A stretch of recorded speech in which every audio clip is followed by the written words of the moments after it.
Senhores deputados, vamos começar com a reunião de hoje. A ordem do dia de hoje é perguntas e respostas sobre o relatório da SLAC para o ano financeiro 2018, com a presença do chefe do Executivo. Em nome da Assembleia Legislativa, dou as boas-vindas ao Sr. Chefe do Executivo, aos membros do Conselho Executivo e os membros da administração pela vossa presença na reunião. De acordo com a deliberação número 29/2017/mesa, os deputados vão intervir de acordo com a ordem de inscrição. Só podem colocar uma pergunta cada vez sem exceder em 2 minutos. As perguntas serão formuladas em rondas até que seja encerrada a reunião. A reunião de hoje decorrerá entre as 15 horas e as 16 horas. 32 deputados se inscreveram para colocar as perguntas. 30 deputados, perdão, e por volta de 16h15 vamos então ter um intervalo de 30 minutos. Vou agora dar a palavra ao primeiro deputado inscrito, o deputado Royonsan. Obrigado, Sr. Presidente, Sr. Chefe Executivo, boa tarde a todos. Vossa Excelência declarou claramente no seu programa de candidatura da 4 chefe executivo que ia lutar pela conclusão da maior parte das infraestruturas em 2019 e a tentar concluir uma parte da habitação pública em 2020. O próximo ano vai ser o quarto de governação deste mandato, deve ser um ano crucial e é quase o tempo da chegada à meta final de diversas políticas. Mas o ponto da situação dos trabalhos sobre o plano da Zona A dos novos não é o ideal e, segundo o seu mandato, receia-se que vocês não possam honrar a promessa do programa de candidatura. Mas ontem Vossa Excelência afirmou que vão ter as 28 mil habitações públicas para a Zona A, que as obras vão passar para 4 fases. E o plano A assume a preferência da construção de habitações públicas nesta zona. É muito importante. Chefe Executivo, quando vai ser possível divulgar o plano da construção das habitações públicas nessa zona? Quando vai ser possível divulgar a calendarização dos trabalhos, número de frações, o rácio entre habitações sociais e econômicas? Então vai ser aberta a nova candidatura no prazo de 2 anos e vão ser assentadas na construção em grande escala e não pontual. Senhor Chefe Executivo, isto quer dizer que ainda no seu mandato não haverá metas a curto prazo sobre a oferta de habitações, mesmo sejam abertas mais candidaturas às habitações que vão ser fotografadas apenas em vias de construção. Não, e também que, segundo o recente relatório, a oferta vai ser suficiente para satisfazer a procura, mas daqui a 5 anos a oferta de habitações públicas vai ser quase zero. O governo pode mesmo ignorar os pedidos dos residentes. Vossa Excelência vai ou não continuar a existir em construir em grande escala e não pontualmente? Pode reconhecer neste assunto? Pode prometer a construir imediatamente ainda o seu mandato a habitação pública em terrenos que estejam em condições para servir melhor o cidadão e agir segundo as suas premissas? Obrigado. Senhor Chefe do Executivo, obrigado, Senhor Presidente, obrigado, Senhor Deputado Royonsan, pela questão colocada.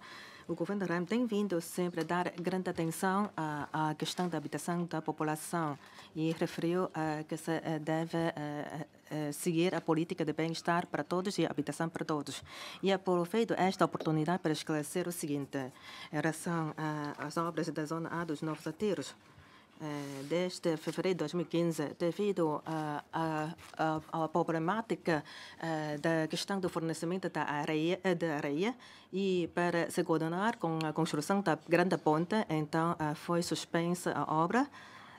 Então, isto afetou a oferta de areia para a Zona A e com a coordenação do governo e também com o apoio do governo da província de Guangdong. Portanto, desde dezembro de 2015 até novembro de 2016, então, reiniciou-se a obra. E para resolver o problema, em novembro de 2016, com os serviços oceânicos da província de Guangdong, então foi assinado um acordo para o fornecimento da areia. Então, foram então abertas dois espaços novos para a obtenção da areia. E no mesmo ano, em dezembro, ainda foi recuperada a oferta ou fornecimento da areia. E foi um atraso de 19 meses nas obras. Só que essas obras da terra já foram... Então, o fornecimento da areia já foi concluído em junho de 2017. E prevemos que este ano, ou até finais deste ano, a obra vai ser concluída. Faço esta escrever porque a construção da ponte Zhuhai Macau Hong Kong afetou a oferta de areia. E também agradecemos ao governo da província de Guangdong pelo apoio dado para que depois de 19 meses fosse resolvido o problema do fornecimento de areia. Naturalmente, isto ficou fora do nosso previsto e nunca imaginamos que houvesse este problema. Por isso, a obra da zona vai ser recuperada e vamos muito em breve trabalhar. E recentemente já vários projetos de plantas de condições urbanísticas estão em curso. Também recebemos as respostas do IIC em relação a esses projetos e que o Instituto Cultural não manifestou opiniões contrárias. E como Macau também está incluído na lista do patrimônio mundial da Unesco, temos que então submeter este assunto à Unesco para rever este projeto da Zona A. Por isso, os trabalhos estão a decorrer em simultâneo e durante 19 meses, de facto, por causa da ponte Macau-Zhuhai e Hong Kong, houve atrasos. E há pouco falou-se sobre a construção em grande escala ou em pequena escala. O secretário Raimundo Rosário também falou comigo. E também achamos que vamos tentar aproveitar os terrenos com condições para a construção de frações de maior dimensão, para assim construir quanto antes essas habitações públicas. E quanto aos pequenos projetos, a minha atitude é aberta. Então, o secretário Raimundo Rosário irá avançar com os pormenores em relação aqueles terrenos de menor escala, porque, de facto, a matéria foi incluída na SLAC. E agora, quanto à abertura de concurso dentro de 2 anos, temos alguma confiança sobre a oferta de habitações públicas. Para a Zona A, são 28 mil frações de habitação pública, 4 mil frações privadas. Isto não sofreu alterações. E em relação às instalações públicas e às várias redes, também estão em curso as plantas de condições urbanísticas. Em relação à Avenida Wailong, como todos sabem, que eram edifícios para habitações. E depois do processo judicial foi recuperado ou retomado o terreno e também, de facto, aproveitamos estes terrenos para a construção de habitações públicas. Só que isto também tem que passar por uma série de procedimentos.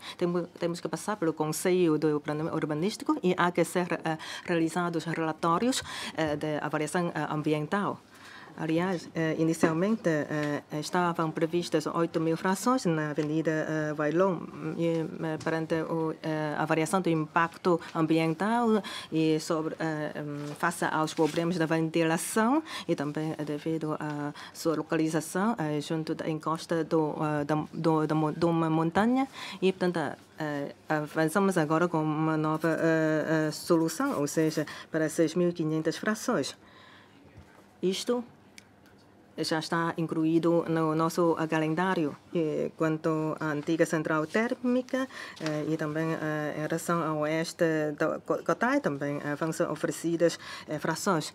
E, segundo o relatório sobre a oferta e procura de habitações, em 2016 prevemos que vai haver 70 mil frações e nos próximos 5 anos temos confiança de que a oferta seja suficiente e vários terrenos estão a ser alvo do processo judicial e já afirmamos publicamente que depois de finalizado o processo judicial, isso houver caducidade declarada e sendo os terrenos revertidos para o governo, então vai ser prioritariamente utilizado para a construção de habitações públicas e para instalações públicas. E Na construção de habitações públicas, também pensamos em algumas soluções para acelerar o processo, mas, finalmente, depois de ouvir as opiniões jurídicas e também a equipa do secretário Raimundo Horácio, houve opiniões diferentes, o que é normal.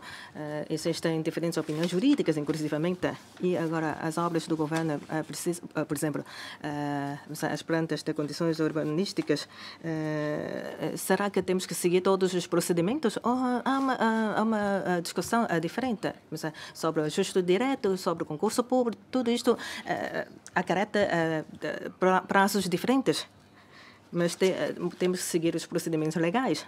Isto quer dizer que estamos a seguir rigorosamente o que está definido na lei e também os procedimentos legais aplicáveis. E, às vezes, o processo não é único. Às vezes, aparecem várias alterações para chegar ao objetivo final, mas estamos a procurar aliás, o concurso de habitação social já foi iniciado há pouco e também esperamos que ainda dentro deste mandato seja reaberto o concurso para habitações econômicas. Também tenho que complementar que agora, em relação ao estudo sobre a oferta e procura de habitações públicas, houve opiniões diferentes e o que é normal. Cada qual pode manifestar a sua opinião, mas agora o mais importante é haver uma oferta suficiente e em relação aos recursos do solo temos confiança. Depois do processo de urbanização, então vamos dar prioridade às habitações públicas. O nosso objetivo é ser dada prioridade às habitações sociais, a ser complementado pelas habitações econômicas. Obrigado, Sr. Chefe Executivo.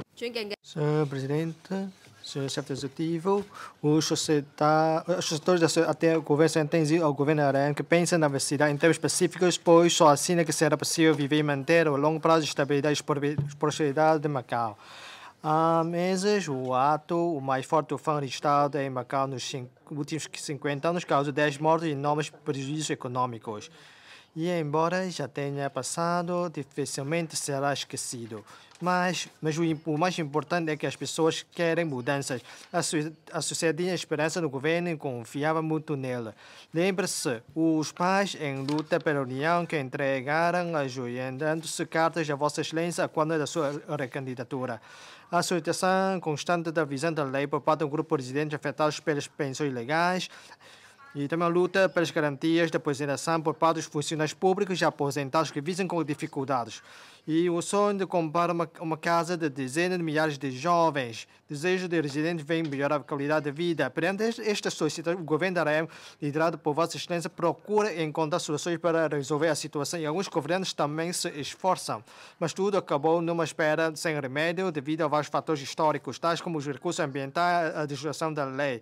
Para os residentes só há um governo, portanto, a espera sem remédio não pode ser justificação para fugir da questão. Aliás, a saída é fazer face à questão. Fiquei contente ao ver que você já afirma expressamente nas lá que vai assumir uma atitude responsável para a população. Isto vai ser proativo. Então, Sr. Chefe Executivo, a desatualização da legislação e morosidade dos processos do Estado levam a que a legislação como a lei das bases da organização judiciária, o regulamento da segurança contra incêndios, não consegue apanhar o desenvolvimento social. Então, como é que o governo vai melhorar o processo legislativo, aumentar a respectiva eficiência por meio de...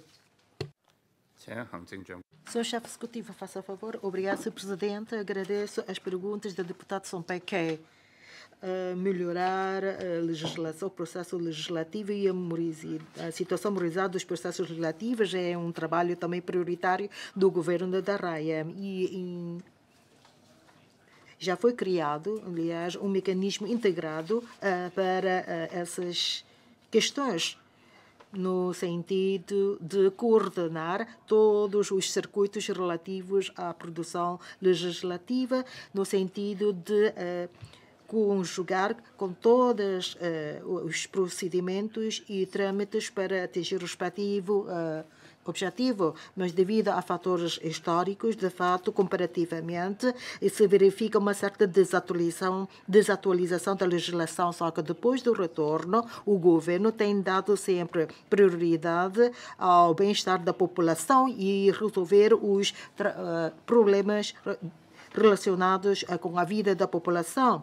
Tem vindo a melhorar todas as leis relacionadas com a vida cotidiana do governo, como, por exemplo, que tem a ver com a habitação, sobretudo, e o Regulamento de Segurança contra Incêndios já está preparado para entrar no processo legislativo. A Lei da Habitação Econômica já está incluída nas propostas de lei serem entregues a médio prazo. O governo vai continuar a proceder os respectivos trabalhos de melhoramento. Em primeiro lugar, é reforçar a eficiência dos serviços judiciais e, por outro lado, é reforçar o intercâmbio entre os diferentes canais, a articulação entre os serviços e também a cooperação com a Assembleia Legislativa e bem como reforçar a fiscalização dos trabalhos. Aqui também queria falar sobre o novo modelo a ser adotado, porque é muito diferente do que tem vindo a ser adotado no passado. Cada um dos dirigentes, nos seus próprios serviços, em elaborar os projetos de leis e depois serem submetidos ao chefe executivo, e esses projetos vão ser entregues aos serviços de justiça para proceder aos respectivos trabalhos. Ora, temos agora um mecanismo de coordenação esses procedimentos vão ser coordenados e já a partir da fase da elaboração dos projetos de lei, os serviços de justiça vão já entrar a participar e, por conseguinte, conseguem acompanhar todo o processo. Como, por exemplo, também participa nos trabalhos das comissões. E, por isso, creio eu que quer em termos de qualidade, quer em termos de eficiência, vão então se verificar elevação e aumento. E, neste momento, no que diz respeito ao sistema de saúde de Macau, de um modo geral, a camada de base, os serviços prestados conseguem atingir a qualidade exigida. Eu creio que os senhores mais se preocupam com a saúde diferenciada. Naturalmente, temos as nossas limitações. Macau é uma terra pequena, a população também é pequena e não temos, então, uma faculdade de medicina em Macau. O governo está a trabalhar de forma energética, por forma a formar médico especialista. Eu sei que o secretário Alessa Stam já está a envidar os esforços por forma a criar formação especializada para médico especialista, no sentido de formar um grupo de quadros qualificados nesta atividade e elevar, assim, os serviços a serem prestados à população. Quanto à saúde, creio que é concebido que estamos a comparar com duas dificuldades, uma que tem a ver com o envelhecimento e, de acordo com os últimos estatísticos, a idade média da população já atingiu 83,3 anos. Quer dizer que as pessoas que se aposentam aos 65 anos de idade vão ainda ter uma vida bastante longa após a aposentação. Daí que temos que salvaguardar a vida dos nossos idosos e assegurar o nosso sistema de saúde. Esperamos que cada uma das fases possamos então reforçar os nossos trabalhos. Mas voltando à questão do envelhecimento, em Macau, sobretudo, ao se falar da qualidade, o nível de medicina, são matérias muito importantes e, por isso, vamos dar sempre prioridade aos assuntos relacionados com a vida da população.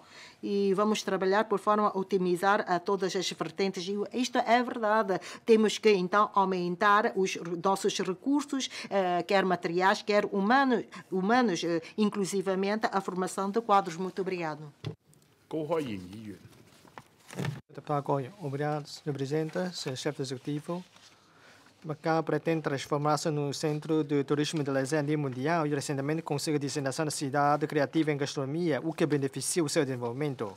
Mas a realidade de Macau é o acesso ao transporte público é difícil, o serviço de táxis é insatisfatório e os motoristas são insuficientes. A par disso, é difícil ter acesso aos serviços de restauração, pois muitos restaurantes fecham as portas nos feriados, as PME enfrentam sempre a questão da falta de recursos, etc. E ainda outros problemas, e tudo isto põe em causa a imagem de Macau enquanto cidade turista e o seu ambiente para negócios. Com os pontos turísticos que integram a lista do patrimônio mundial e o renome da cidade de gastronomia, mas carece de elementos turísticos e a conotação cultural mais rica fica por explorar, enquanto a qualidade dos serviços é insatisfatória. Chefe executivo, há em Macau muitos problemas. Para aumentar a atratividade e permitir aos visitantes terem experiência de turismo de boa qualidade, como é que se vai assegurar a prestação de melhores serviços?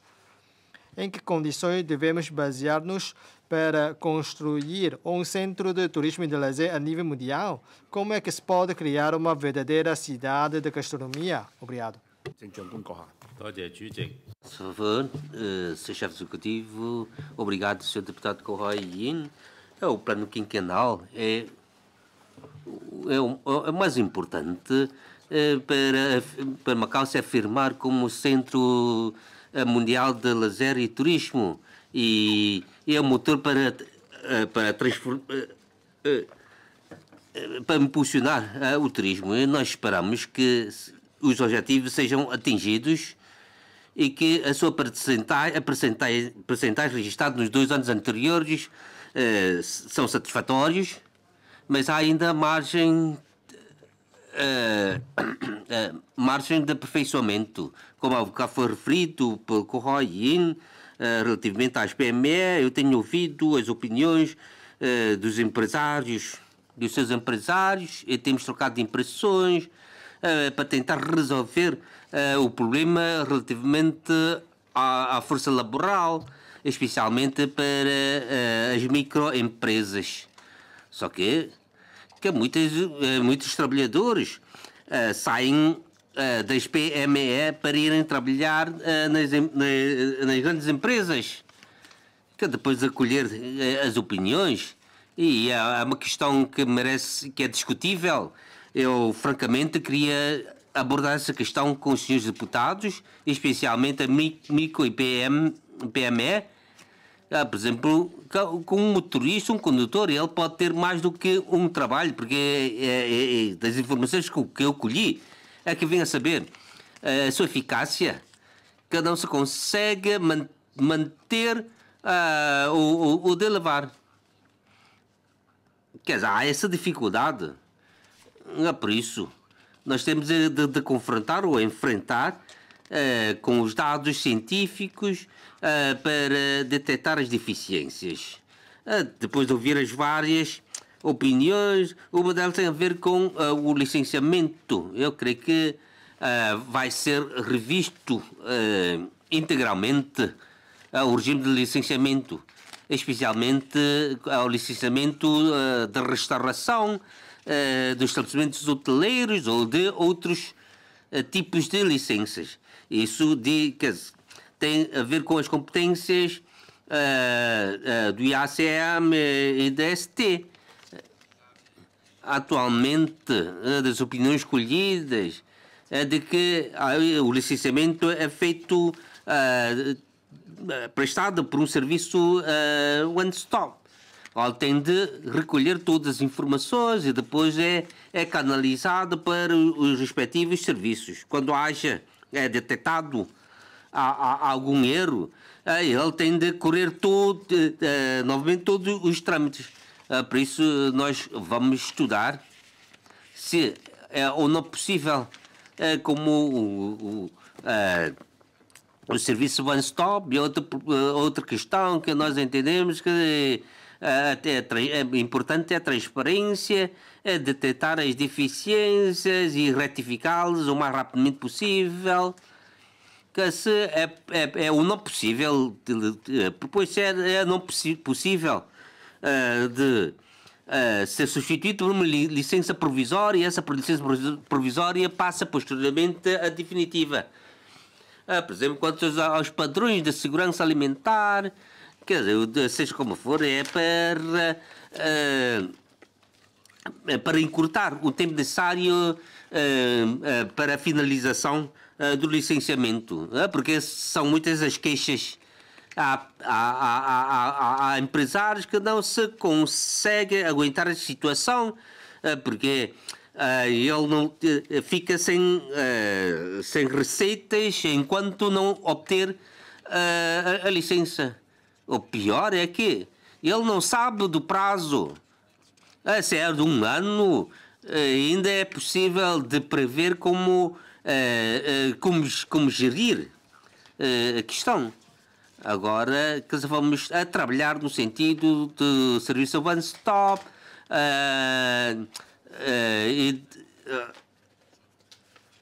e do prazo, a transparência, para, nessas três vertentes, trabalhar afincadamente.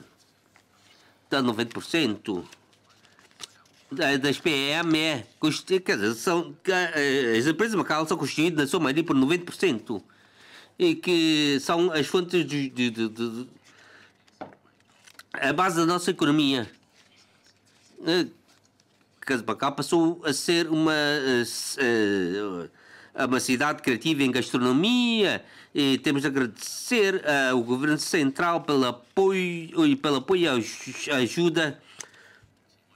Atualmente há vários trabalhos que têm de ser feitos. Haver uma continuidade, uma interação para a sua promoção.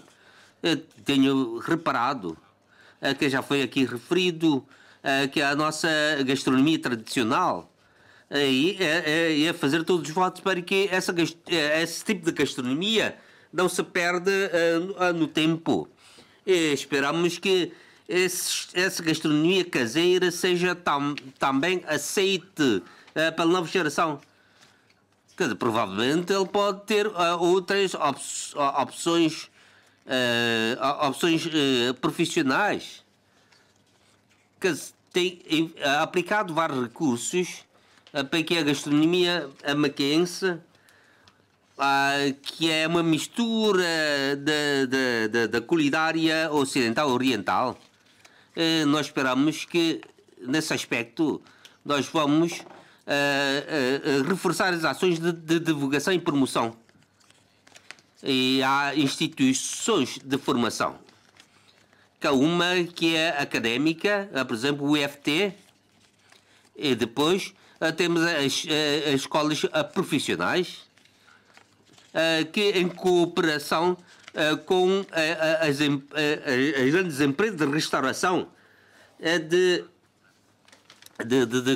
como consolidar a experiência, a transmissão dessa cultura para as novas gerações. Quanto à qualidade dos serviços que aqui foi referido, tem a ver com os recursos humanos. Quando haja falta, isso vai afetar a qualidade dos serviços prestados. Por isso, merece a nossa atenção. Eu creio que todos já têm tido essa experiência de que tende a contratar trabalhadores a tempo parcial que não se conseguem atingir o padrão que é exigido. Por isso, há margem de aperfeiçoamento. Temos sido inscritos como cidade criativa em gastronomia, de resolver sistematicamente resolver as questões que afetam o setor, promover e divulgar a gastronomia no exterior. Obrigado, Sr. Chefe Deputado José. Obrigado, Sr. Presidente. Sr. Chefe Executivo, gostaria de falar um pouco sobre a questão de trânsito dos transportes públicos e também o método ligeiro é a parte mais importante. Ao longo dos vários anos da construção do metro ligeiro surgiram inúmeros problemas, mas com o esforço do atual governo já vamos conseguir colher os frutos. E ontem o chefe executivo falou no relatório geral, ou seja, 2019 vai conseguir atingir a meta de entrar em funcionamento do metro ligeiro. E para que possa haver uma lei a seguir, as autoridades já iniciaram a escutação pública desta lei. E também já chegaram a Macau as primeiras carruagens no metro ligeiro em outubro. Isso quer dizer que significa que não há falta muito tempo para a inauguração do traçado da Taipa. E, de acordo com a sua agenda, o processo legislativo da lei do metro ligeiro vai ser entregue à Assembleia Legislativa. E isso também tem de entrar em funcionamento em 2019. Então, gostaria de saber qual a ponto de situação da produção legislativa, da produção desta lei e quando é que vai ser entregue à Assembleia Legislativa. E chegou a ponderar suficientemente a articulação e a relação entre essa lei e a lei do trânsito rodoviário vigente. E também temos de rever esta lei do trânsito rodoviário para haver uma articulação entre as duas leis. Gostaria de saber. Obrigado. Senhor Chefe Executivo, muito obrigado, Senhor Presidente. Muito obrigado pela questão levantada pelo deputado José Choi. Metro ligeiro é, nas linhas da ação governativa, uma matéria muito importante e contém tinta no relatório deste metro. O que nós pretendemos é 2019 que este metro entre em funcionamento e estamos a realizar e o andamento dos trabalhos são satisfatórias. Há bocado falou sobre a lei do metro ligeiro. Esta lei já está incluída na lista de produção legislativa constante do relatório nas linhas de ação governativa. Já encarreguei os serviços da pasta de produção legislativa para elaborar o articulado em versão chinesa e portuguesa e depois vamos manter os laços de cooperação e que esperamos em 2018 entregue este articulado ou esta proposta de lei ao hemiciclo. E o que pretendemos que em 2018, na primeira metade, vamos entregar aos serviços da pasta de análise jurídica para realizar trabalhos sobre a produção dos regulamentos complementares. Temos esta lei e esta lei também visa regular também o controle e a gestão do metro ligeiro e é uma base jurídica muito importante. Quanto à lei de trânsito rodoviário, outras leis, com o evoluir do tempo, existe necessidade de ser revistas. A lei do trânsito rodoviário consagra que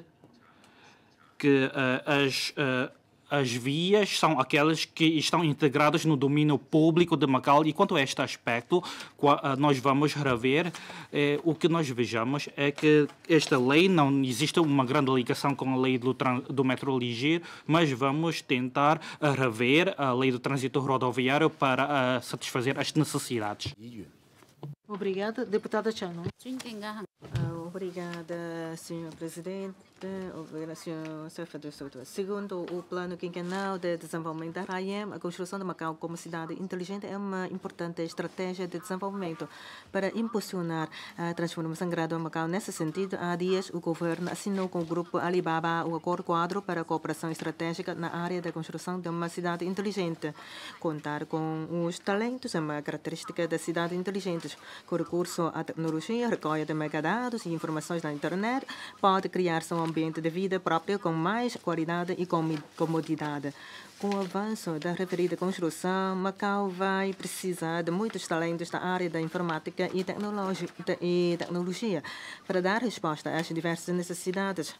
Graças aos grandes investimentos do governo na educação nestes últimos anos, na área da divulgação científica, as qualificações dos alunos melhoraram, mas, segundo os dados disponibilizados, a percentagem de alunos em cursos de tecnologia e engenharia é baixa, comparativamente aos territórios vizinhos. Situação que tem a ver com as limitações de emprego e com a dimensão dos sectores respectivos.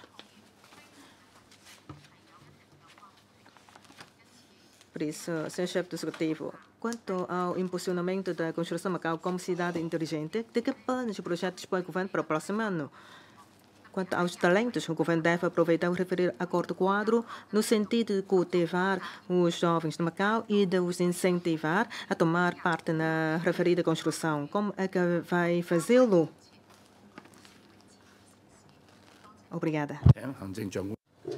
Faça favor. Sim, muito obrigada, Sr. Presidente. Obrigada pela questão colocada pela Sra. Deputada Chan Hong.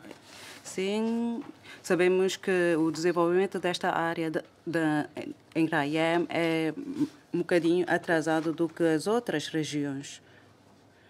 Porque ainda me lembro na nossa comissão, nos nossos fundos, nos respectivos fundos, também tem vindo a dar muita importância ao impulsionamento dos cursos da área de tecnologia,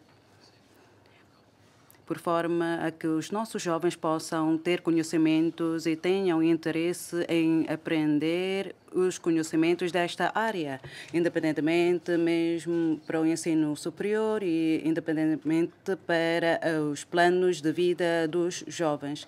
E temos vindo a efetuar estudos para ver como é que podemos reforçar esses trabalhos para que os jovens possam contactar com as atividades desta área, porque só através do contacto é que os jovens poderão ter interesse nos trabalhos desta área. É que, tendo em conta o ponto de situação do fundo para este âmbito, tentamos já implementar algumas medidas para que as crianças do ensino primário possam já contactar com esta área de informática, para que eles tenham interesse na sua aprendizagem. Mas, por influências do nosso mercado, por exemplo, quanto às influências do mercado, temos vindo também a desenvolver trabalhos desta área para que os alunos do secundário e dos outros ensinos possam saber quais são as vertentes e as saídas profissionais que possam optar no futuro. No passado, também, segundo académicos, também já efetuaram estudos sobre a diversificação adequada da nossa economia, e isto também tem a ver com a situação de emprego de Macau. Sim, todos dizem que querem entrar para o setor do jogo e para a função pública, mas tendo em conta a diversificação adequada da nossa economia e o nosso desenvolvimento social, e acho que nós devemos continuar a elaborar estudos sobre esse assunto. Sim, de acordo com o plano quinquenal, sim, nós queremos mesmo criar uma cidade inteligente. Queremos também elevar a capacidade de aprendizagem da nossa população, e quanto para o ensino não superior, queremos também criar mais plataformas e conjugando com as novas tecnologias. Também temos vindo a fazer uma avaliação no que diz respeito à área de informática e tentamos ainda lançar alguns planos de incentivo aos alunos para que os alunos possam ter criatividade nesta área. Ora, quanto ao ensino superior, temos vindo também a reforçar a formação do pessoal, docente também, para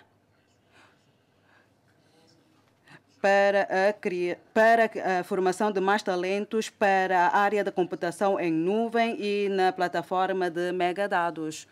Sim, a senhora deputada Chan Hong, sim, perguntou-me o que é que eu posso fazer mais para a camada de base, ou seja, para os alunos do ensino básico, por exemplo, para aumentar os seus interesses. E acho que o mais importante é os docentes. Os docentes devem saber como despertar, entre aspas, a atenção dos alunos sobre os interesses nesta área da informática. E o Fundo de Talentos e o Fundo de Desenvolvimento da área da informática também têm vindo a cooperar com as escolas. E já estão a elaborar estudos junto das escolas para ver como é que esta área deve ser desenvolvida no futuro. porque as atividades a realizar são importantes para despertar a atenção, o interesse dos alunos. Sim, temos já equipamentos, instalações, etc. Mas como é que isto tudo se coordena? Então, há que contar com o apoio dos fundos. Agora, o mais importante para mim é despertar a atenção e os interesses dos alunos, maximizando as suas capacidades. E prometo que vou reforçar os trabalhos desta área. Obrigado, Sr. Chefe do Estudo. Deputada Legend. Obrigado, Sr. Presidente. A sociedade está muito atenta aos assuntos relacionados com a suspensão de determinadas portas seco, aumento das tarifas de autocarros e os contratos das 3 concessionárias prestes a prestar. E também a notícia, o reconhecimento mútuo das cartas de condução de Macaxina também preocupa os diversos setores. E segundo o chefe executivo, não foi aberto o concurso da reparação do terminal, mas a suspensão do terminal afeta bastante os turistas e os residentes. Como é que se pode esperar mais? Por que o governo não avaliou nem deu uma resposta às propostas de melhoria apresentadas pela população? O governo insiste num projeto de reparação que não pode ser concluído em pouco tempo e o custo ultrapassa 100 milhões, mas salientou que o projeto não vai conseguir resolver completamente o problema, que é inaceitável. Mas sugeriu o aumento das tarifas dos autocarros para aliviar as despesas com o apoio financeiro do governo, mas a sociedade opõe e considera que o governo deve ponderar incluir o subsídio em autocarros. E qual é a sua opinião sobre isto? Deve pensar-se com uma simples reparação no terminal em causa para algumas carreiras voltarem e parar ali e outras passam a parar na zona dos autocarros dos casinos com vista a assegurar no mínimo a acessibilidade dos autocarros e só se deve avançar com o projeto cobrar sobre a zona do posto fronteiriço do transporte seco após a avaliação. E também vai concretizar a política de primazia dos transportes públicos ao aumentar o orçamento. E o contrato das empresas prestes a terminar e o reconhecimento mútuo são assuntos que implicam uma decisão realmente no âmbito dos transportes. Como é que vai tratar e avaliar de forma científica esses assuntos para evitar o impacto da vida da população? Ontem o chefe executivo também falou que vai políticas que vai dar mais facilita a população, que podemos ver isso quanto antes. Senhor chefe do Executivo, obrigado, Sr. Presidente. Obrigado, senhora deputada Legend, para a questão colocada. Este ano, segundo as estatísticas, o número de passageiros até setembro já ultrapassou 150 milhões, ou seja, por dia 570 mil, e comparando com o ano passado, um aumento de 4%. O terminal de autocarros de Porto Seguro sofreu várias remodelações. Numa primeira fase, os resultados não foram satisfatórios. Era para iniciar obras de rodamento, mas depois do tufão, devido às inundações, as inundações ficaram suspensas e houve ajustamento nos nossos planos. Agora há 3 partes que são divididas. Em primeiro lugar, temos que trabalhar na reparação das instalações de eletromecânica e também para reparar a parte da drenagem e para se coordenar com as condições de segurança contra incêndios. Isto já foi em 17 de outubro e no primeiro trimestre do próximo vai ser concluído essa parte. E depois, em relação à primeira fase de melhoramento, que é para ampliar o sistema de ventilação e também para a captação da luz e a obra não pode exceder 200 dias. E devido ao tufão também houve alterações que foram necessárias e até finais deste ano o projeto vai ser apresentado e vamos procurar abrir concurso antes da festa da primavera. E para a obra principal vamos tentar lutar pela sua conclusão em 2019. Ontem já respondi que temos que ter o concurso primeiro para ver qual vai ser o encurtamento a ser conseguido. Segundo o secretário Raimundo Rosário, para a primeira e segunda já está em velocidade cruzeiro e para a terceira parte espero poder abrir concurso quanto antes para assim encurtar o prazo. Agora não me atrevo a adiantar sobre o calendário em concreto, mas de facto estamos preocupados com o encurtamento do prazo. E quanto ao as partes adjacentes do terminal, o ex-secretário fez um estudo e na altura o estudo apontava para o seguinte: segundo os meus dados, então era para o campo dos operários para ser removido o pavilhão do campo dos operários e também a remoção das atuais instalações da polícia. Mas depois de alguns anos, o secretário Raimundo Horácio e a equipa dela vai então fazer um estudo de acompanhamento para estudar a resolução de longo prazo do problema do trânsito das portas cerco. E isto na sequência do estudo feito. E quanto às tarifas dos autocarros, os serviços de tráfego apresentaram fundamentos ao Conselho Consultivo de Viação, que é um órgão consultivo, e também na sociedade ouvimos muitas opiniões. Eu também ouvi opiniões, sobretudo no tocante aos idosos e também aos estudantes que pretendem então, em relação às tarifas dos autocarros, pretende uma nova ponderação sobre as tarifas a serem aplicadas, mas agora não há ainda uma solução definitiva. Estamos ainda na fase de consulta. As opiniões são valiosas, as vossas opiniões são valiosas e, segundo os dados obtidos, o governo, por ano, investe 1.000 milhões.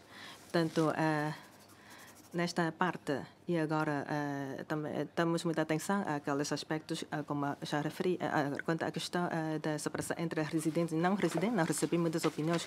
O foco está nos idosos, nos estudantes e também no ajustamento das tarifas. Mas agora não há ainda uma solução definitiva. Estamos a ouvir opiniões e depois vamos então fazer uma análise dessas opiniões. Não podem ficar mais descansados. E quanto ao termo do prazo dos contratos, vamos de acordo com as necessidades reais, ouvir as opiniões da população, porque as três concessões também vão ter os contratos a caducar em junho do próximo ano.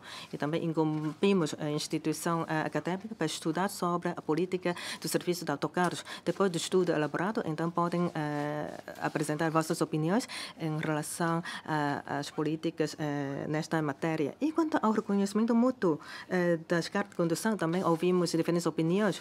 Como disse a deputada Lei Zhengyi, há preocupações de que isto possa afetar a situação do trânsito de Macau, mas também há outras opiniões, no sentido de que agora os residentes de Macau, titulares das cartas de condução internacional, então podem conduzir em 110 países e regiões, ou seja, os residentes de Macau também são titulares dessas cartas de condução internacionais. Então, há prática internacional, ou seja, muitas vezes podemos utilizar as nossas cartas de condução e com a sua substituição para uma carta internacional, então os podem conduzir em outros países ou regiões.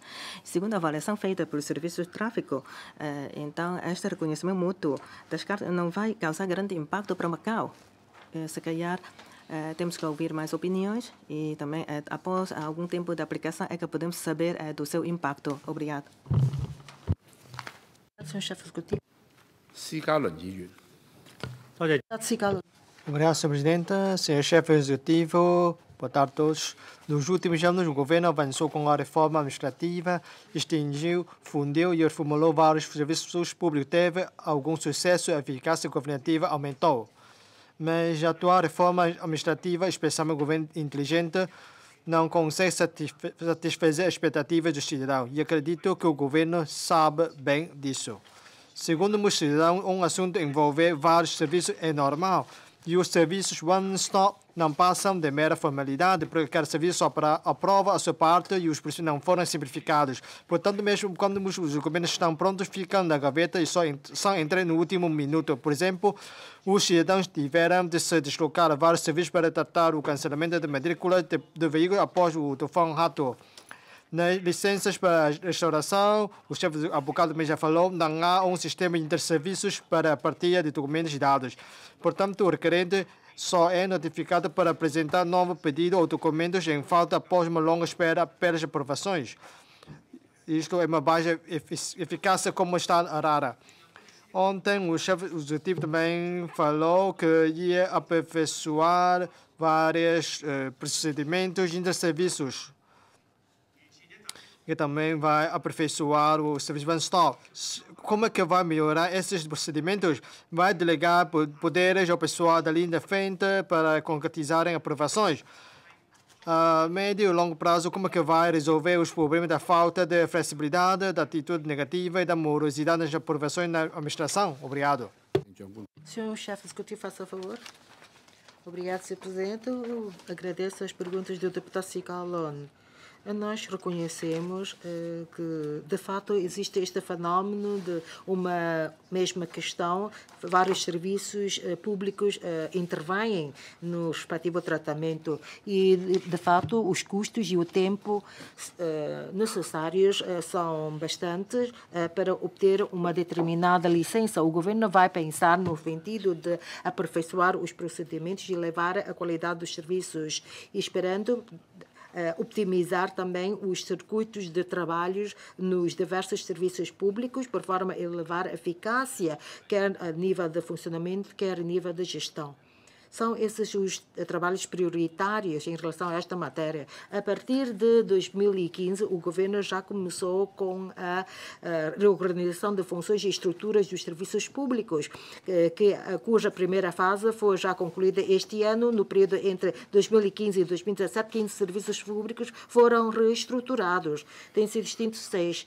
E quanto à simplificação de procedimentos, aplicando os serviços one-stop, como, por exemplo, o IACM e os restantes serviços competentes também estão integrados neste mecanismo de serviços one-stop. E vamos, então, no próximo ano, integrar mais 15 serviços públicos no sistema de eletronização, por forma a promover o governo eletrônico. Estamos a ver também que a simplificação dos procedimentos há que também corresponder com o que está definido nas leis e nos regulamentos administrativos, bem como a segurança jurídica.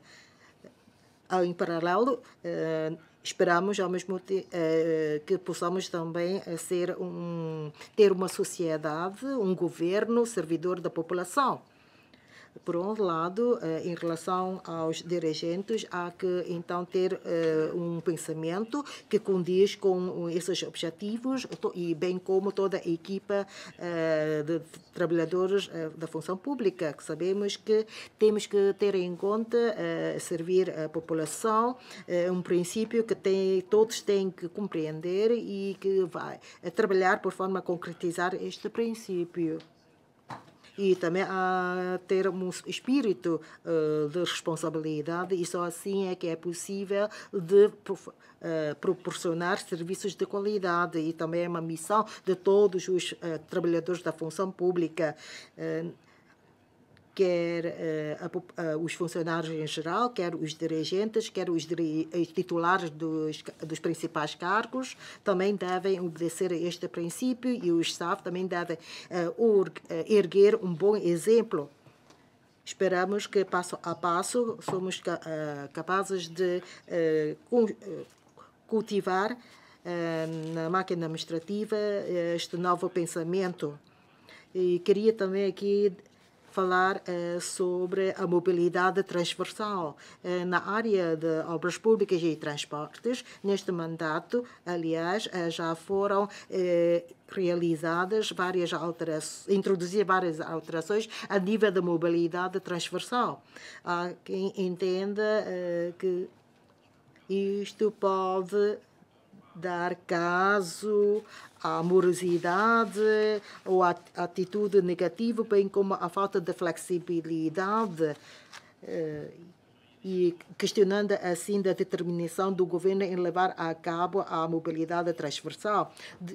De acordo com a nossa concretização feita até à data, entendemos que é possível permitir aos trabalhadores ter mais conhecimentos, melhorando assim a sua qualidade. Deputado Silcai, obrigado, Sr. Presidente, Sr. Chefe Executivo. No 19º Congresso Nacional do CC surgiu a ideia de uma reforma profunda do regime de aplicação de recursos do sistema financeiro e do desenvolvimento do papel crucial dos investimentos na relação entre a oferta e a procura. Os recursos da Grande Bahia são os charutos e o ambiente de negócio do sistema e ocupam o primeiro lugar na Ásia. É previsível que aumentem as operações em renminbi dos bancos, seguradoras, mercados de capitais e gestão de riqueza, reforçando seu papel de centro de gestão de nível internacional. A Grande Bahia traz oportunidades, mas Macau está muito atrasada ao nível das relações básicas em comparação com outras cidades. E se não atuar rapidamente, não vai conseguir obter dividendos das políticas, sendo até possível acabar marginalizada. O governo tem de acelerar a construção dessas instalações, tomando como referência o critério mais elevado para cimentar as bases para essa intercomunicação financeira entre as cidades da Grande Bahia. Por exemplo, na liquidação é possível ser mais ativo e procurar estabelecer ligações sem fissuras, contribuindo para aumentar o fluxo de capitais e reduzir os respectivos custos. E pode ainda ser-se ativo na introdução de novas formas de pagamento e na tecnologia financeira. Senhor chefe executivo, qual é a sua ideia para acelerar a construção de instalações básicas financeiras para Macau poder preparar-se para integrar o desenvolvimento da Grande Bahia? Obrigado. Faça favor, senhor chefe executivo. Obrigado, senhor presidente. Obrigado pela pergunta. E se o CAI, que ele se vai promover a diversificação para diversificar as atividades financeiras, especialmente sob a tutela do Leão, temos promovido o desenvolvimento desse tipo de atividades e temos conseguido algum sucesso e vai ser uma das vertentes uma das vertentes na cooperação da Grande Bahia. Caso o diálogo com a província de Guangdong é intensa. Espero que haja uma entreajuda nesse aspecto. De uma forma, quer dizer, vai dar privilégio à atividade de locação financeira, de gestão de fortunas, e nós vamos rever a lei sobre o sistema financeiro de Macau, que há as seguintes infraestruturas em 2013, 2014, para liquidação em renminbi, e temos feito uma ligação com as autoridades da China para ver um pagamento, e vamos alargar os instrumentos de pagamento eletrónica. Esperamos que no quarto trimestre do próximo ano vai já entrar em funcionamento sobre a liquidação dos instrumentos financeiros, que vai ser entrar em funcionamento no início do próximo ano. E para efeito há que contar com os quadros qualificados, e o governo vai organizar a formação de quadros qualificados para a área financeira. Estamos a prestar toda a atenção, esperamos que consiga atrair esses quadros qualificados do exterior. Há necessidade de rever as leis, haver leis e quadros qualificados para a promoção, para o desenvolvimento das atividades financeiras com características próprias. Como foi referido pelo deputado Yepseu Kai, que é uma questão que muito nos preocupa, que é Hong Kong, Macau e outras cidade da China, num total de 7, e que se não houver uma articulação vai surgir problemas, por isso nós temos de elaborar as leis e regulamentos e na formação de quadros qualificados, que são trabalhos que temos de acelerar para que esses quadros qualificados atiram ao nosso trabalho. Quando inicia essa cooperação, esperamos que é um problema que consideramos de prioridade para o próximo ano. Obrigado, senhor chefe do setor. Senhor deputado Leão Chinhoc. Obrigado, senhor presidente, senhor chefe executivo. Para assegurar à população uma vida feliz e alegria do trabalho, o governo tem feito estudos sobre várias políticas terras de Macau para as suas gentes. Perante a aquisição de imóveis, mas em resposta o governo disse que ia estudar uma nova tipologia de habitação pública para dar mais uma ação a quem não tem capacidade para adquirir habitações nem preenche requisitos para candidatar à habitação social. Só que ainda não se viu resultado desse estudo.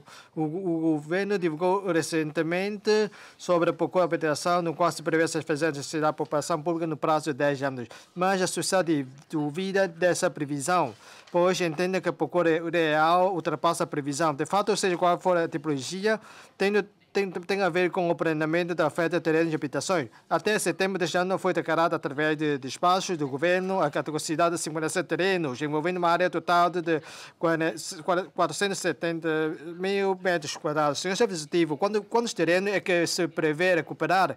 Quantos já recuperados o governo deve aproveitá-los para aumentar a oferta da habitação pública para resolver os problemas habitacionais e proporcionar novas tipologias com vista a responder às necessidades das famílias e indivíduos cuja situação econômica é diferente. Vai fazê-lo? Tem algum plano para o feito? Também Vossa Excelência prometeu que ia reabrir durante esse mandato o concurso para a habitação econômica. Quando é que isso vai ser? Quando isso vai ser? Vai concluir a revisão da lei antes dessa reabertura? A lei de habitação social está em apreciação, mas o governo deve segui-la no respeitante às limitações para quem tem necessidade de habitação econômica para preencher o requisito de candidatura e deve voltar ao regime de pontuação. Vai fazê-lo? Obrigado. Se faz favor, senhor chefe executivo. Muito obrigado, senhor presidente. Muito obrigado pelas questões colocadas. O governo Rayam está muito atento às necessidades básicas dos residentes, que é a habitação. Recorre através de habitações sociais e económicas e segundo o princípio de bem-estar para todos, habitação para todos, para resolver o problema da habitação dos residentes. Nós vamos continuar a respeitar o princípio de que as habitações sociais assumem a predominância e complementada através da habitação económica. Já concluímos os trabalhos de seleção dos que envolve 3.800 agregados familiares para as habitações públicas e esperamos que daqui a 2 anos vamos tentar lutar pela reabertura da candidatura à habitação económica.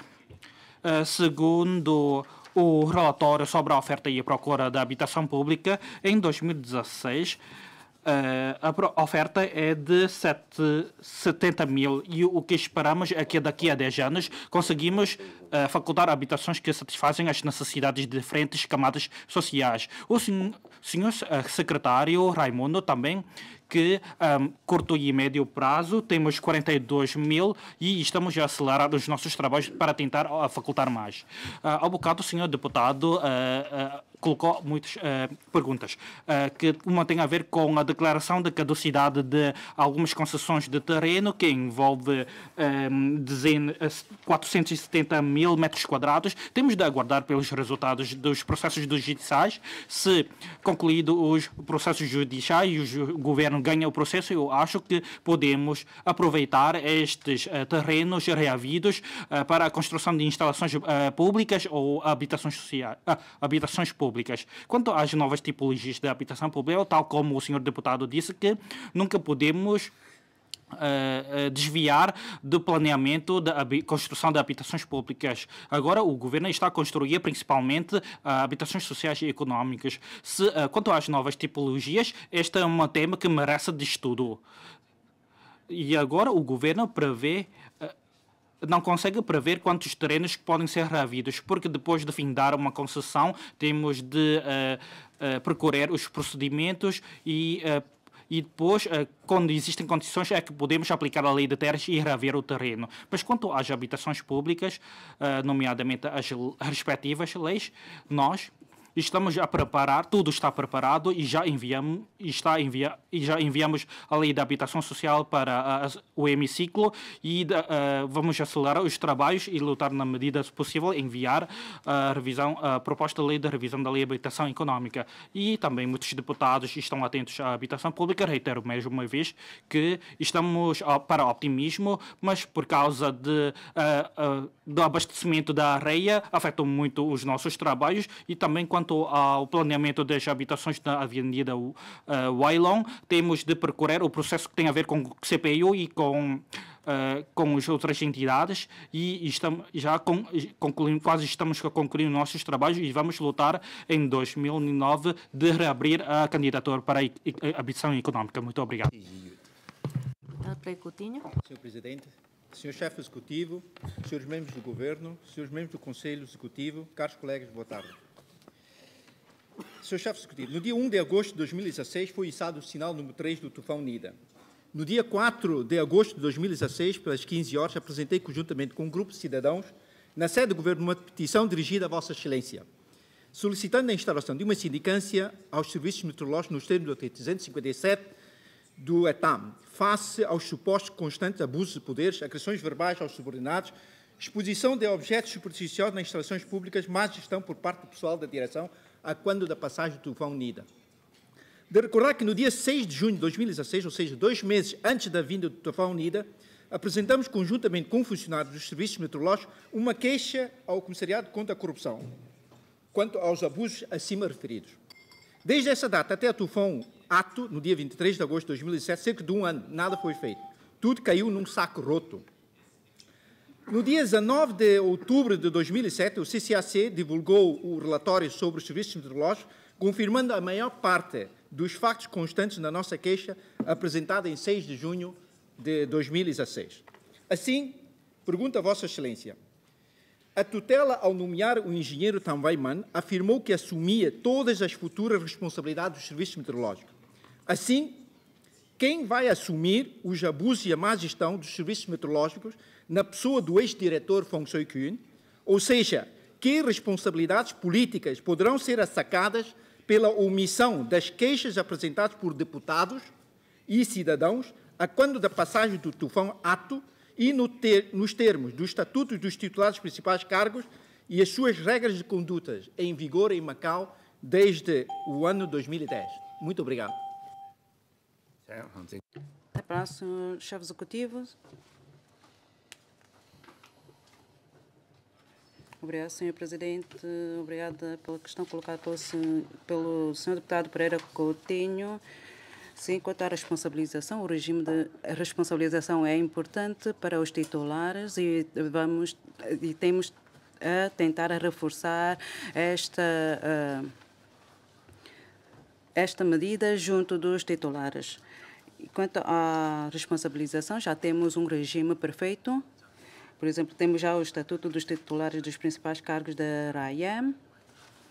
Então, responde perante o chefe executivo e ainda têm de... os seus subordinados, se falharem, então há que ainda responder perante o chefe executivo.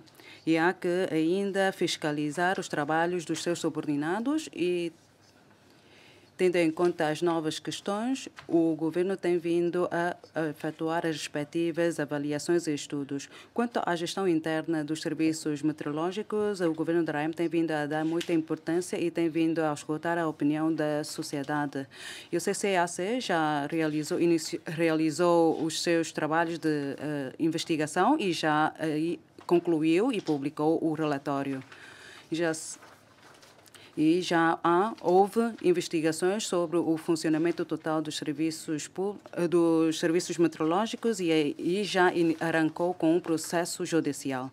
Depois da passagem do tufão Ato, e tendo em conta o ETAPMA, e temos vindo a já realizar investigações. E já abrimos já incumbimos 3 pessoas para realizar uma investigação sobre o assunto e o relatório já está concluído e o relatório está em tradução e depois de tradução, depois de nós recebermos esse relatório, vamos então divulgar esse relatório e vamos ver quem é que tem de assumir as responsabilidades segundo o ETAPM. E vamos apurar as responsabilidades e vamos divulgar essas informações com transparência. Obrigada. Senhora deputada, ok? Obrigado, Sra. Presidenta, Sr. Chefe Executivo, boa tarde a todos. No mês passado, no relatório do 19º Congresso Nacional do PCC, o presidente Xi Jinping afirmou que o socialismo com características chinesas entrou numa nova era e nova fase de desenvolvimento. Macau, como parte integrante da China, deve ponderar a aperfeiçoar o atual planeamento geral. No Plano Quinquenal de Desenvolvimento de Macau, refere-se a desenvolvimento inovador e articulação com o Plano de Desenvolvimento Nacional. Conjugando com o atual desenvolvimento social de Macau, primeiro, o setor de jogo é dominante. O prazo das 6 licenças de jogo está quase a expirar. E no respectivo relatório não há análise sobre o futuro aumento ou redução das licenças e a sociedade e o setor levam dúvidas sobre qual será o futuro desenvolvimento. Há insuficiência de grandes instalações para convenções, exposições de esporte impede o desenvolvimento deste setor de turismo desportivo. As obras do novo aterro ainda não estão concluídas. Os lotes 7 e 8 do cota ainda não dispõem de qualquer plano de desenvolvimento. O plano de reparação urbana apresenta vários anos, ainda não há avanços, mas a procura por habitação pública aumenta sucessivamente. E também comparando com o plano de primeira aquisição, Macau é insuficiente o apoio dado aos residentes para adquirir uma habitação, especialmente de classe média e jovem. Embora no seu relatório haja muitas políticas de apoio à juventude, se os jovens não conseguem ter uma habitação, como é que conseguem planear a sua vida? O senhor chefe executivo afirmou ontem no seu relatório que o governo da RAM irá trabalhar proativamente e assumir empenhadamente as responsabilidades. Então, sim, como que vai otimizar o seu trabalho para a culturação com objetivos da nova era traçada do presidente Xi, a fim de contribuir para a construção de estratégia nacional da Grande Bahia e uma faixa marota e promover o desenvolvimento social de Macau para entrar na nova era? Obrigado. Senhor chefe do executivo. Obrigado, senhor presidente. Obrigado, senhora deputada Leon Kei. O presidente Xi Jinping, no relatório do 19º Congresso Nacional, tanto referiu com um conteúdo muito rico sobre os ideais do socialismo com características chinesas. Em relação ao princípio um país e dois sistemas e sobre este princípio que foi elevado para um novo nível histórico e que se reveste um grande caráter orientador. Macau já entrou numa nova fase histórica, ou seja, que é uma fase de ser um país de dois sistemas, Macau governada pelas suas gentes, tanto o destino de Macau está intimamente ligado ao nosso país. Depois de 18 anos, depois do retorno, Macau enfrentou uma grande prosperidade e também enfrentou muitas oportunidades de desenvolvimento. Nesta conjuntura favorável da nova era, o princípio um país, dois sistemas também entrou numa nova era. Ou seja, conjugando com a nova era do país, há uma relação estreita. Na nova era, temos novas características, temos nova missão. E face ao rápido desenvolvimento de Macau, surgiu uma série de contradições. E temos que enfrentar esses desafios e temos que resolver os problemas na realidade. Em relação às questões levantadas, tudo isso merece a nossa atenção e temos que encontrar soluções. Naturalmente, questões do passado e também conteúdos novos e complexos.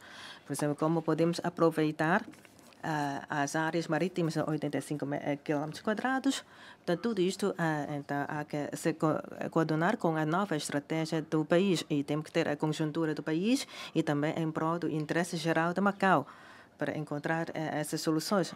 As soluções de Macau dependem do desenvolvimento de Macau e esta não pode desviar-se da nova era do nosso país. Temos que nos integrar na nova conjuntura do país e também aproveitar cabalmente a nossa vantagem enquanto aplicando esse princípio um país, dois sistemas e também temos que aproveitar a nossa plataforma e elevar a nossa competitividade E também temos que aproveitar e fazer o bom uso e a maximização das políticas adoptadas pelo país para impulsionar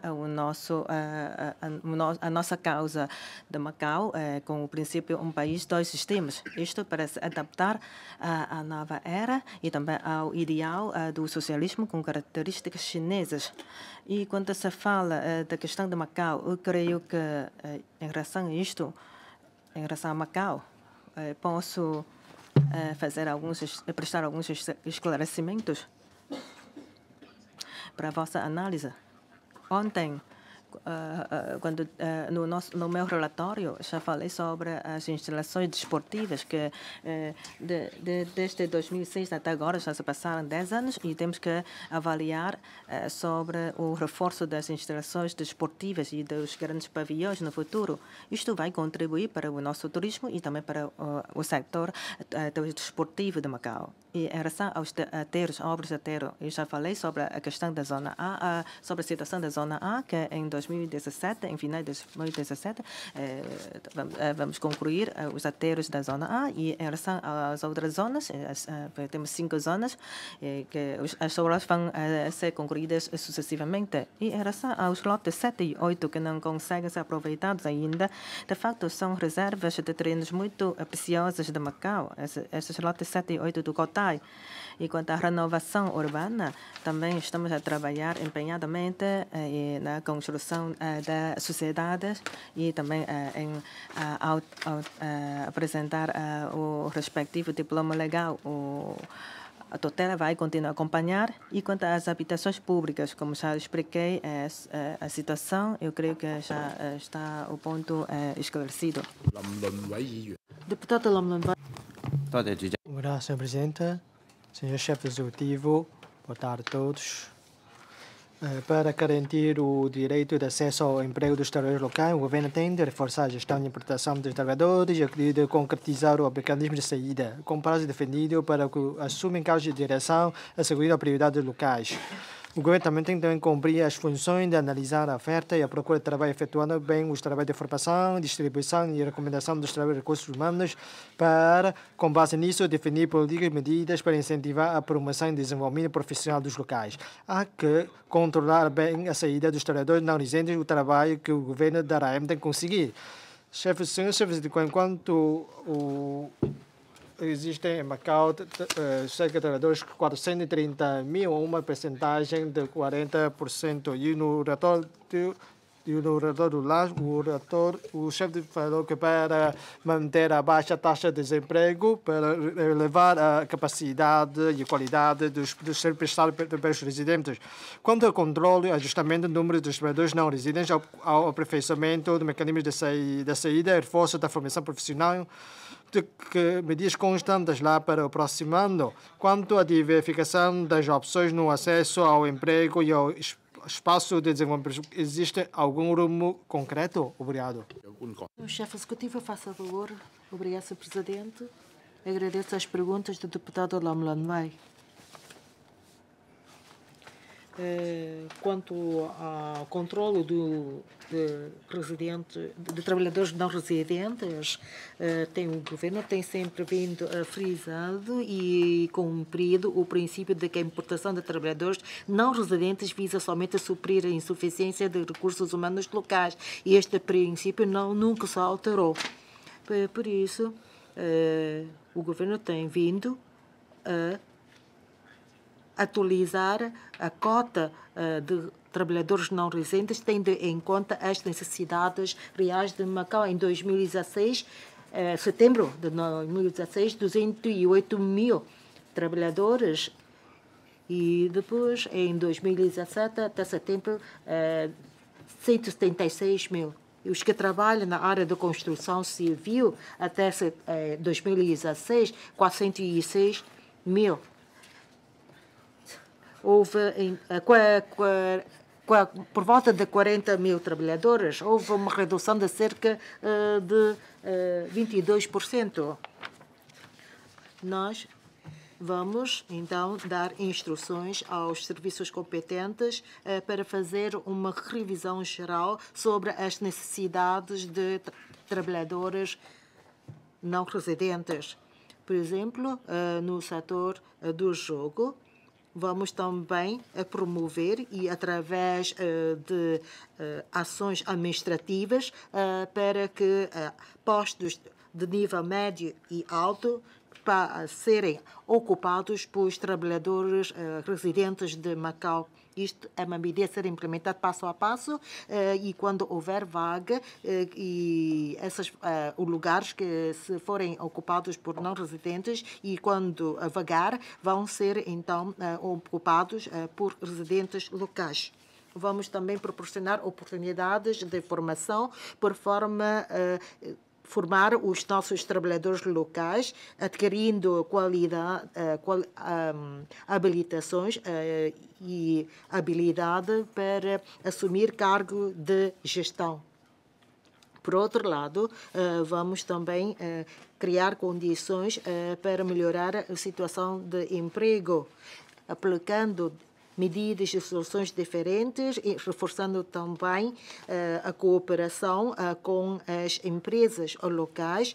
Vamos, então, promover várias ações de formação e também através de sistemas de informática para a afetação de trabalhadores em conformidade com as necessidades do mercado laboral. Vamos também, ao mesmo tempo, lançar processo de certificação profissional para os diversos setores e atividades, ramos de atividade e também criar mais oportunidades de emprego e de ascensão profissional. Para além disso, o desenvolvimento da Grande Baía, Guangdong, com Macau, vai ser também um meio que proporciona muitas oportunidades para os nossos trabalhadores locais. Esperamos que, então, os residentes de Macau, os nossos trabalhadores, possam, então, ter uma visão mais alargada. Eu creio que, em relação ao mecanismo de saída dos trabalhadores não residentes e o reforço da formação profissional vão ser trabalhos a serem implementados no próximo ano e que tudo isto vai contribuir para a extensão profissional dos trabalhadores locais. Claro que vamos continuar a colaborar com as empresas locais. Está a fazer um intervalo de meia hora.